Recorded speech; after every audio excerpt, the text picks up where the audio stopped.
امام مالک کی صاحبزادیوں کا علمی معیار۔ امام شافعی رحمۃ اللہ علیہ فرماتے ہیں کہ میں ایک مرتبہ منا کے بازار میں تھا۔ حج کے ایام میں فرماتے ہیں کہ جمعرات فراغت ہو گئی، مجھے ایک بوڑھا آدمی ملا۔ تھوڑی دیر اس نے مجھے دیکھا اور کہنے لگا، تجھے اللہ کا واسطہ تو میری دعوت قبول کر لے۔ فرماتے ہیں میں نے اس کی دعوت کو قبول کر لیا اور وہ بھی ایسا بے تکلف کہ جو اس کے پاس تھا پیش کر دیا۔ اس نے روٹی کا ایک ٹکڑا نکالا اور وہیں دسترخوان پر رکھ دیا اور کہنے لگا، کھاؤ۔ میں نے کھانا شروع کر دیا۔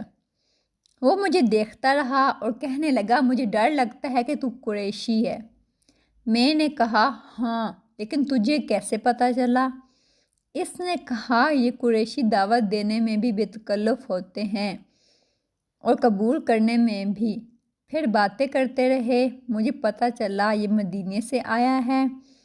فرماتے ہیں میں نے اس سے امام مالک رحمۃ اللہ علیہ کے بارے میں پوچھا تو اس نے مجھے ان کے کچھ حالات سنائے۔ جب اس نے دیکھا کہ میں بڑے شوق سے ان کے حالات پوچھ رہا ہوں تو وہ کہنے لگا کہ اگر آپ مدینہ جانا چاہتے ہیں تو یہ خالی رنگ کا اونٹ ہمارے پاس ہے، یہ ہم آپ کو دیں گے، آپ مدینہ پہنچ جائیں گے۔ کہنے لگے، میں تو پہلے ہی سے تیار تھا، لہٰذا میں نے حامی بھر لی۔ فرماتے ہیں میں قافلے کے ساتھ سوار ہوا، ہمیں رستے میں مکہ مکرمہ سے مدینہ منورہ پہنچنے میں 16 دن لگے۔ اس دوران میں 16 قرآن مجید پڑھ لیے۔ آج یہ حال ہے کہ حج کر کے آتے ہیں تو 10 دن مدینہ گزار کر آتے ہیں، ایک قرآن مجید بھی مکمل کرنے کی توفیق نہیں ہوتی۔ ہمارے اسلاف جب حج کے لیے آتے جاتے تھے تو سینکڑوں لوگ ان کے ہاتھوں پر کلمہ پڑھ کر مسلمان ہوا کرتے تھے، اور آج حج کر کے آتے ہیں، خود مسلمان بن کر صحیح طرح سے نہیں آتے، واپس آ کر پھر گناہوں کی طرف سفر چل پڑتا ہے۔ الغرض امام شافعی رحمۃ اللہ علیہ نے حالت سفر میں 16 دن میں 16 قرآن مجید پورے کیے۔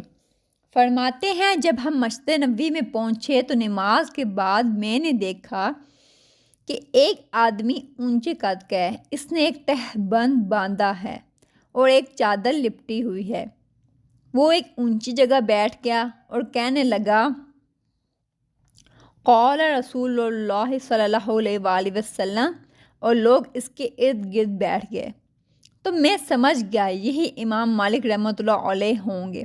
یہ وہ ایام تھے جب امام مالک رحمۃ اللہ علیہ حدیث کا املا کرا رہے تھے، موطا امام مالک کی جو حدیث ہیں ان کو لکھوا رہے تھے۔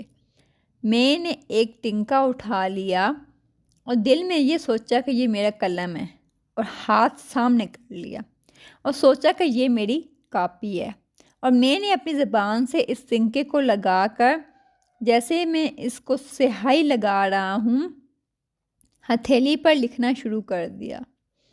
اب طلباء کاغذوں پر لکھ رہے تھے، چنانچہ میں نے بھی ان سے املا کی نسبت حاصل کرنے کے لیے ہتھیلی پر لکھنا شروع کر دیا۔ کہنے لگے، اس دوران امام مالک رحمۃ اللہ علیہ نے میری طرف دیکھا، انہوں نے اس محفل میں 127 احادیث لکھوائیں۔ جب اگلی نماز کا وقت ہو گیا تو محفل برخاست ہو گئی، طلباء چلے گئے۔ امام شافعی رحمۃ اللہ فرماتے ہیں امام مالک نے مجھے دیکھا تو اپنی طرف بلایا اور مجھ سے کہا، تو اجنبی معلوم ہوتا ہے۔ میں نے کہا، ہاں، میں مکہ مکرمہ سے آیا ہوں۔ کہنے لگے، تو ہتھیلی پر کیا کر رہا تھا؟ میں نے کہا، میں حدیث لکھ رہا تھا۔ کہنے لگے، دکھاؤ۔ میں نے جو دکھایا تو ہتھیلی پر کچھ لکھا ہوا نہیں تھا۔ اس نے کہا، یہاں تو کچھ نہیں لکھا۔ میں نے کہا، حضرت نہ میرے پاس قلم تھا نہ کاغذ، میں تو آپ جو املا لکھوا رہے تھے اس کی نسبت حاصل کرنے کے لیے ایک ٹنکے سے بیٹھا ہوا ہتھیلی پر لکھ رہا تھا۔ اس پر امام مالک رحمۃ اللہ علیہ ناراض ہوئے کہ یہ تو حدیث پاک کے ادب کے خلاف ہے، تم نے اس طرح سے لکھا؟ میں نے کہا، حضرت میں تو ظاہری مناسبت کے لیے ہاتھ پر تنکا چلا رہا تھا، حقیقت میں تو حدیث پاک کے دل میں لکھ رہا تھا۔ کہنے لگے، امام مالک رحمۃ اللہ علیہ نے فرمایا، اچھا اگر تو دل میں لکھ رہا تھا تو مجھے چند روایتیں اس میں سے سنا دے تو میں تجھے جانوں۔ فرمانے لگے، میں نے ان کو 1 سے لے کر 127 حدیثیں متن اور سند کے ساتھ سنا دی۔ یہ ہے علم 127 حدیثیں جسے ترتیب سے لکھوائی تھی، تمام اسی تربیت پر ان کو سنا دی۔ فرماتے ہیں کہ امام مالک رحمۃ اللہ علیہ بڑے خوش ہوئے، کہنے لگے، اچھا اے نوجوان، تو میرا مہمان بن جا۔ اندھے کو کیا چاہیے؟ 2 آنکھیں، میں تو پہلے سے ہی تیار تھا۔ کہنے لگا، حضرت میں تیار ہوں۔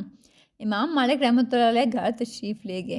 امام مالک رحمۃ اللہ علیہ کے گھر میں ان کی بیٹیاں تھیں اور وہ عالمہ تھیں، حدیث کی حافظہ تھیں، قرآن مجید کی حافظہ تھیں، بہت متقی، پاک، صاف زندگی گزارنے والی عورتیں۔ حتیٰ کہ کتابوں میں لکھا ہے کہ اتنا علم رکھتی تھی کہ امام مالک رحمۃ اللہ علیہ کئی مرتبہ حدیث کا درس مسجد نبوی میں دیتے، وہ پردے کے پیچھے بیٹھ کر حدیث کے درس میں شریک ہوتی، اور ان کا علمی معیار اتنا اونچا تھا کہ کئی مرتبہ ان کا شاگرد جب کسی حدیث پاک کی تلاوت کرتا اور عبارت میں کہیں غلطی کرتا تو ان کی بیٹیاں لکڑی کے اوپر لکڑی مار کر آوازیں کرتی، جس سے امام مالک سمجھ جاتے کہ پڑھنے والے نے غلطی کی ہے۔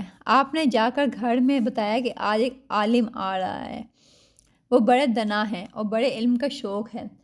وہ تو بہرحال امام شافعی رحمۃ اللہ علیہ تھے۔ انہوں نے گھر میں کھانے کا بڑا اہتمام کیا، بستر لگایا، مصلی بچھایا، لوٹا پانی کا بھر کر رکھا۔ امام شافعی رحمۃ اللہ علیہ نے کھانا کھایا، لیٹ گئے۔ صبح کو امام مالک رحمۃ اللہ علیہ کے ساتھ مسجد میں آ گئے۔ جب اشتراک کی نماز پڑھ کر واپس گھر گئے تو امام مالک نے فرمایا، امام شافعی رحمۃ اللہ علیہ سے کہا، میری بیٹیوں کو آپ پر ایک اعتراض واقع ہوا ہے، میں آپ سے پوچھتا ہوں۔ یہ سچے لوگ تھے، کھڑے لوگ تھے، صاف بات کرتے تھے۔ فرمایا کہ بچیاں کہہ رہی ہیں کہ ابو آپ نے تو یہ کہا تھا یہ بڑے نیک اور اچھے انسان ہیں، لیکن ہمیں ان پر اشکال واقع ہوا ہے۔ نمبر 1، پہلا اعتراض یہ ہے کہ جتنا کھانا ہم نے پکا کر بھیجا وہ تو کئی آدمیوں کے لیے کافی تھا۔ ماشاء اللہ، یہ اکیلا مہمان سبحان اللہ بالکل صاف ہو کر برتن واپس آئے کہ ہمیں دھونے کی بھی ضرورت پیش نہ ہوئی۔ آج دنیا کہتی ہے کہ بچوں کو عالم بناؤ گے تو یہ روٹی کہاں سے کھائیں گے؟ آپ بتائیے، آج تک آپ میں سے کبھی کسی نے سنا ہوگا کہ کوئی عالم با عمل ہو اور حافظ با عمل ہو اور وہ بھوک پیاس سے ایڑیاں رگڑتے ہوئے مر گیا ہو؟ کوئی ایک مثال نہیں دے سکتے۔ میں نے دنیا کے کئی مسلم ممالک میں یہ سوال پوچھا کہ کوئی ایک مثال تو بتا دو، لیکن ہمیں معلوم ہوا کہ MBBS ڈاکٹر، PhD ڈاکٹر کئی ایک ایسے تھے جو کہ بڑھاپے میں ان کا وہ وقت آیا کہ بھوک و پیاس سے ایڑیاں رگڑ رگڑ کر مر گئے۔ تو رزق کس لائن سے ملتا؟ دینی لائن سے زیادہ؟ ہمارے پاس یہ مثالیں تو ہیں کہ کھانا زیادہ کھا لیا اور موت آ گئی۔ امام مسلم رحمۃ اللہ علیہ حدیث تلاش کر رہے تھے اور کھجوریں پانی میں رکھی ہوئی تھی، اور حدیث پاک کو ڈھونڈنے کے اندر اتنے منہمک تھے کہ کھاتے رہے، حتیٰ کہ زیادہ کھانے کی وجہ سے موت واقع ہو گئی۔ تو زیادہ کھا کر مر جانے کی مثالیں تو ہیں، لیکن بھوک پیاس سے مرنے کی مثالیں اس لائن میں نہیں ہیں۔ الحمدللہ، رزق کی اللہ تعالیٰ نے خوب فرمانی کر دیتا ہے اور دنیا اس رزق سے ڈرتی ہے۔ کہتے ہیں کہ یہ عالم بنیں گے تو کھائیں گے کہاں سے؟ وہ اللہ کے بندے وہاں سے کھائیں گے جہاں سے اللہ رب العزت اپنے انبیاء کو کھلایا کرتے تھے۔ تو خیر، امام شافعی رحمۃ اللہ علیہ سے ایک بات تو انہوں نے یہ پوچھی کہ سارا کھانا تنہا کھا گئے۔ دوسرا تھا یہ کہ ہم نے مصلی بچھا کر رکھا اور پانی کے برتن رکھا، لیکن جیسا مصلی بچھا تھا صبح کو ویسا ہی رکھا ملا اور پانی میں جوں کا توں تھا، تو لگتا ہے کہ تہجد کی نماز بھی نہیں پڑھی۔ پھر مسجد میں تو وضو کا انتظام بھی نہیں ہے، لوگ گھروں سے وضو کر کے جاتے ہیں، اور یہ اسی طرح آپ کے ساتھ اٹھ کر مسجد میں چلے گئے۔ پتہ نہیں نماز بھی انہوں نے کیسے پڑھی، یہ بات ہماری سمجھ میں سے بالا تر ہے۔ امام شافعی نے جواب دیا، حضرت بات یہ ہے کہ جب میں نے آپ کے ہاں کھانا کھایا تو کھانے میں اتنا نور تھا کہ ہر لقمہ کھانے پر مجھے سینہ نور سے بھرتا نظر آتا تھا۔ میں نے سوچا کہ ممکن ہے اتنا حلال مال زندگی میں پھر میسر نہ ہو، کیونکہ نہ میں اسے جزوِ بدن بناؤں، اس لیے میں نے سارے کھانے کو اپنے بدن کا جزو بنا لیا۔ اور اللہ اکبر فرماتے ہیں کہ پھر میں لیٹ گیا، لیکن اس کھانے کا نور اتنا تھا کہ نیند غائب۔ تو میں حدیث میں غور کرتا رہا، فرمانے لگے کہ ایک حدیث میرے پیش نظر رہی کہ نبی صلی اللہ علیہ وسلم نے چھوٹے بچے کو جس کا پرندہ مر گیا تھا پیارے محبت سے کہا تھا۔ تو یہ چند الفاظ سے کہ میں ان کے اندر غور کرتا رہا کہ آج کی رات میں نے ان چند الفاظ سے فقہ کے 40 مسائل اخذ کر لیے۔ اتنی سی عبارت یا با عمیر کہ کنیت کیسی ہونی چاہیے، بچوں سے انداز تخاطب کیسا ہونا چاہیے، کسی کے دل کی ملافاتف کے لیے کیسی بات کرنی چاہیے۔ میں صرف اس میں غور کر کے میں نے 40 فقہ کے مسائل اخذ کر لیے، اور پھر فرمایا چونکہ میرا وضو باقی تھا اس لیے میں اٹھا اور فجر کی نماز اسی وضو سے ادا کی۔